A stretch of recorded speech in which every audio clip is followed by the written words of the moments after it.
Hi, it's Chris with Implied Music. There are very few things which affect your listener more than phrase length, but it's kind of a murky topic. We tend to approach it intuitively. Today, I want to break it down with a little more rigor.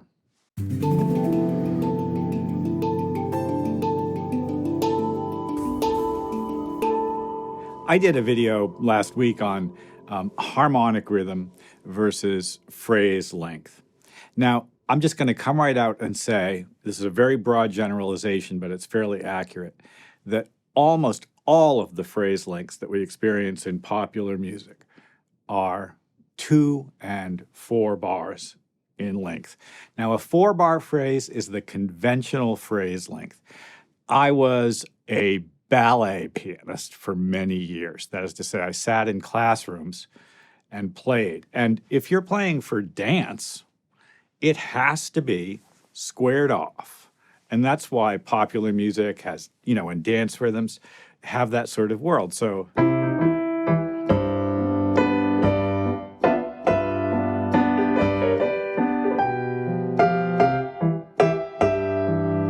did you hear that strong, even 4-bar phrase?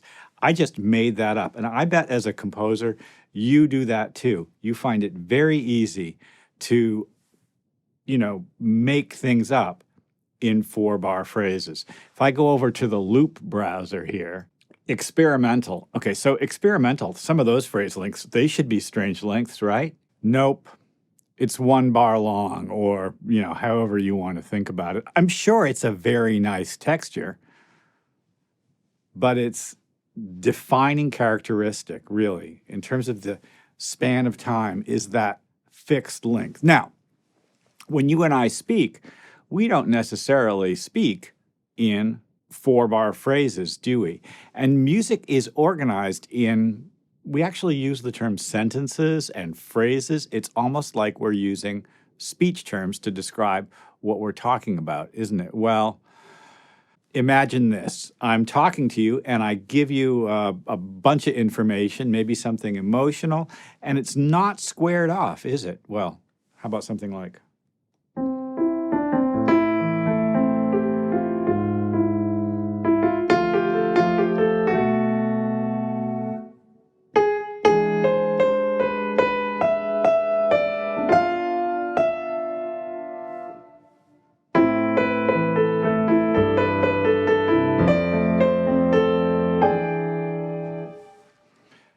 Those phrases were taken directly from my subconscious as kind of a speech rhythm thing. Speech rhythms frequently don't coincide with the squared off phrases that we use. Now, there's plenty of great composers who've taken speech rhythms as the foundation for their writing. In musical theater, Stephen Sondheim comes to mind immediately. It's not unusual in Sondheim's music to find irregular numbers of phrases, measures in his musical phrases. In the pop world, they exist as well. In the 60s and 70s, Burt Bacharach was a great example, and influenced by Bacharach, Elvis Costello comes to mind as well.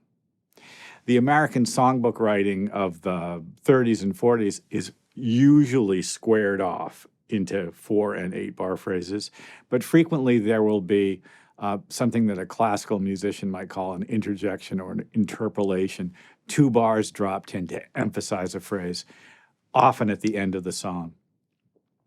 We have lots of flexibility if we just grant it to ourselves. I will say that in hip-hop, it doesn't come up that often, but think of the song Heya. I had to look it up. Think of the song Heya by Outkast. That's a 3-bar phrase. It's really cool, right?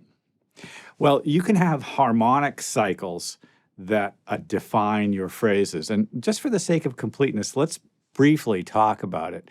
There are sort of 4 important types of punctuation marks harmonically, right?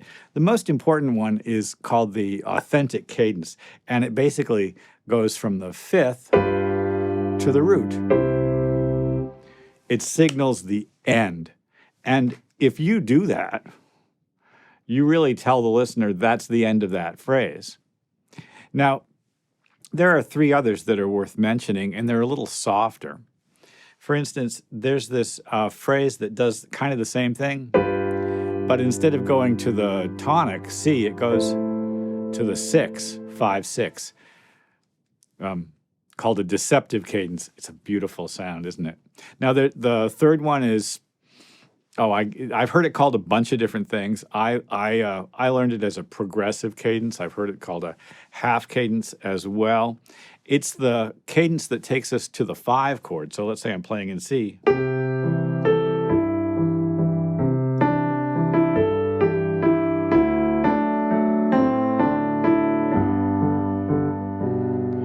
So I used a secondary dominant, D7, and landed on G. Am I done yet? Absolutely not. That's a progressive or half cadence. Time to move on. We'll continue. I was on the G.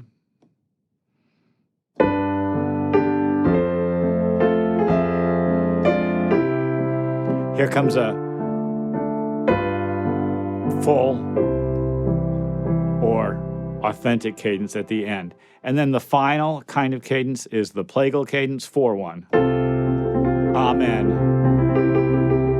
Those 4 types of cadences, authentic, deceptive, progressive or half cadence, and plagal, give you punctuation marks, places to aim for to square off your phrases. But that's not the only way to square off phrases. Melody is probably the single most important thing. And melody is, of course, directly related to speech. Speech rhythms equal melodic rhythms. Everything else is secondary.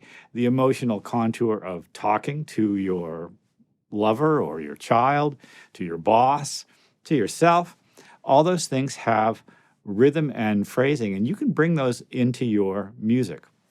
It may be that you've never really thought rigorously about your phrasing before. I mean, I don't think there's a need to necessarily, unless you'd like to break out of the space that you're in a little bit. It's possible to intuitively construct phrases in original music and be perfectly happy with the result.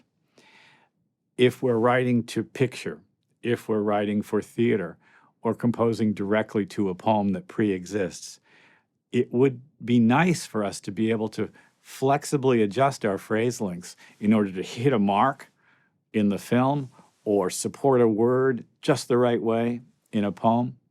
And it can be very, very exciting when it's done effectively. There's a famous Greek myth about a innkeeper named Procrustes. And he had an inn by the side of the road, but he only had one bed. And that bed was a certain length.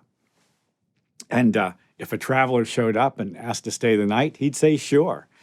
And if the traveler was too tall, he'd saw off their feet. And if the traveler was too short, he'd stretch them out.